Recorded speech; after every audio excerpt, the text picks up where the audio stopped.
Faut-il préférer l'indignation à la résignation? Oui, bien sûr.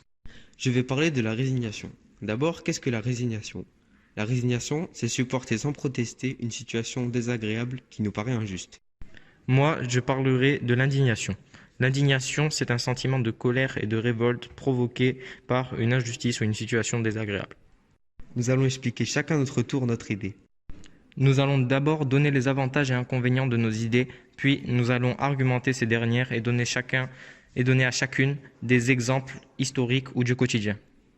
Enfin, nous allons conclure et donner notre avis final. Se résigner présente avantages et inconvénients. En premier lieu, on peut dire que l'avantage le plus bénéfique est la mise en sûreté de soi-même et de ses proches dans les cas les plus extrêmes. Enfin, l'autre avantage est la protection dans un système totalitaire. Nous sommes plus en sécurité et protégés lorsqu'on respecte l'idéologie imposée.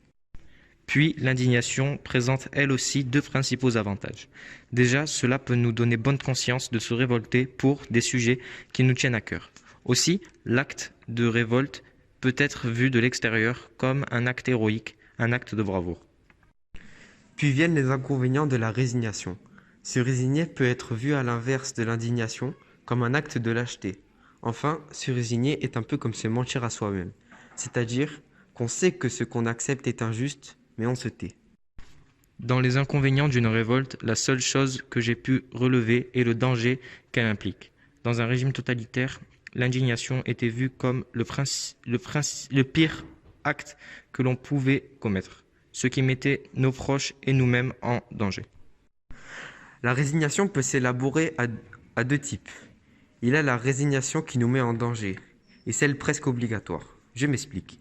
La résignation qui met en danger peut se traduire avec les Allemands dans les années 1930, qui étaient conscients que les lois de Nuremberg de 1935, ou les camps de concentration, étaient extrêmement malsains.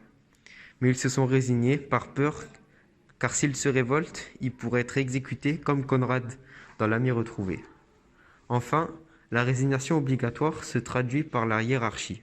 En effet, dans une entreprise, quand quelque chose nous révolte, nous sommes obligés de se taire et de se résigner. L'indignation prend elle aussi deux aspects. Le premier étant l'indignation qui défend nos libertés dans le raisonnable et dans le cadre de la loi. Il y a par exemple, pour illustrer cette forme, la manifestation des Américains dans tous les États-Unis en l'hommage de George Floyd, qui s'est déroulée sans dépassement et sans enfreindre la loi. Dans ce cadre-là, l'indignation peut être la meilleure solution. Mais dans d'autres cas, quand nous défendons et nous révoltons pour nos libertés dans l'illégalité, cela peut nous causer énormément d'ennuis, comme dans le film Le Vent de la Liberté, où la famille Strelzik s'enfuit vers l'ouest dans l'illégalité absolue et la mise en danger dans le système totalitaire. Au final, je pense que je préfère l'indignation. Je me pose une question après ce débat. En se résignant, est-ce qu'on ne soutiendrait pas finalement le mouvement qui nous est injuste ? Pour conclure et donner mon avis final, je dirais que la résignation est la solution la plus juste lorsque nous ne voulons pas se mettre en danger soi et ses proches. C'est donc celle que je choisis finalement.